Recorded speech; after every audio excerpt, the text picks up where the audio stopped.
अस्सलाम वालेकुम नाजरीन, आप देख रहे हैं फ्लाई न्यूज़। महबूब की महफिल को महबूब सजाते हैं, आते हैं वहीं जिनको सरकार बुलाते हैं। नवाबशाह से खबर देंगे आपको bureau chief Fly News Rizwan Qazi की।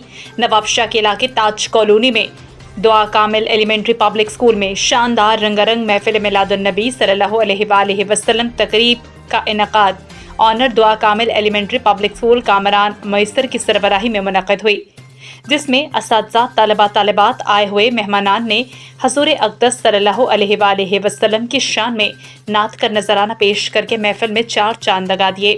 इस मौके पर प्रिंसिपल कामरान मैसर, वाइस प्रिंसिपल सिद्रा नूरदीन कमरदीन मैसर, सोशल वर्कर और सहाफ़ी रिजवान काजी, आमिर आराई और स्कूल असातिज़ा मिस अंजुम, मिस कोमल, मिस सबा, मिस सानिया, मिस अज़रा और तलबा तालिबात ने बड़ी तादाद में शिरकत की।